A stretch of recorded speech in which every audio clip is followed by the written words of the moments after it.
Assalamualaikum warahmatullahi wabarakatuh. Good morning students. Hari ini kita akan belajar materi proverb and riddle, gitu ya. Jadi materi kita untuk di semester genap ini sisa 2 materi lagi. Yang pertama materi proverb dan yang kedua riddle. Itu materi terakhir ya sebelum kita melaksanakan penilaian akhir semester. Oke. Di sini Proverb itu kalau di dalam bahasa Indonesia itu biasanya kita kenal dengan sebutan peribahasa, gitu ya.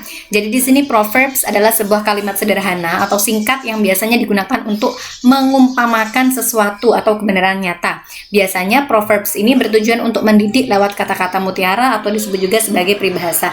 Jadi intinya agar kalian tidak bingung, proverb itu adalah peribahasa versi bahasa Inggris, gitu aja nak ya.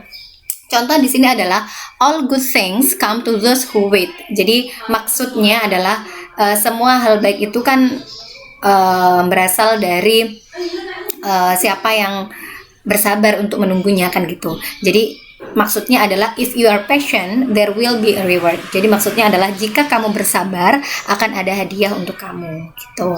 Dan yang kedua adalah don't put all your eggs in one basket. Jadi don't put all your eggs in one basket. Jadi jangan menaruh semua telurmu di dalam satu keranjang kan gitu maksudnya. Jadi jangan hanya mempunyai satu rencana gitu. Maksudnya have a backup plan. Jadi kamu harus punya plan 1, plan 2, plan 3 gitu. Jadi jangan hanya punya satu rencana saja, tapi kamu harus punya rencana-rencana lain, rencana cadangan lain. Don't risk all of your money or time in one plan. Jadi buatlah rencana cadangan, jangan hanya fokus pada satu rencana saja gitu nak ya. Kalau di bahasa Indonesia biasanya kita mengenal dengan contohnya seperti berakit-rakit ke hulu, berenang-renang ke tepian, dan lain sebagainya, hemat pangkal kaya, dan lain sebagainya. Itu merupakan contoh dari peribahasa atau proverb itu sendiri, gitu nak ya.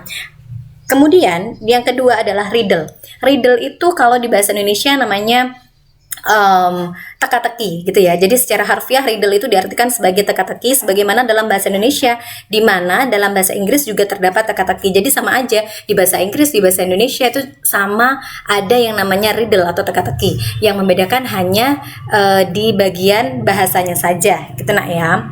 Dan tema yang digunakan dalam riddle ini biasanya berupa humor bisa, dan tujuannya untuk menyairkan suasana namun tidak menutup kemungkinan juga menggunakan tema lain, misalnya horor ataupun misteri seperti itu. Di sini ada satu contoh riddle sederhana. Contohnya adalah this thing has not food but it can goes around the world and oddly enough it always stays in a corner. Nah, jadi artinya adalah ini kan jawabannya perangko ya kan. Sesuatu ini tidak memiliki kaki but it can goes around the world. Tapi bahan ini atau benda ini bisa keliling dunia. And oddly enough, dan it always stays in a corner. Dia selalu berada di pojokan, kan gitu. Jadi kira-kira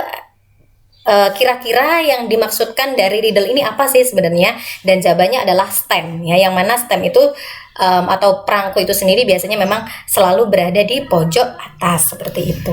Oke, mungkin ini saja ya materi proverb and riddle. Ini merupakan materi yang cukup mudah karena di bahasa Indonesia pun kita juga sudah pernah mendapatkan materi ini sebelumnya, peribahasa dan teka-teki. Dan kecenderungan teka-teki itu memang kita gunakan ketika kita memainkan sebuah game gitu ya. Oke, mungkin ini saja yang bisa Miss Nawa jelaskan. Untuk tugasnya akan Miss Nawa share di Google Classroom gitu ya. Oke, terima kasih. Mungkin itu saja dari Miss Nawa. Mohon maaf. Wassalamualaikum warahmatullahi wabarakatuh.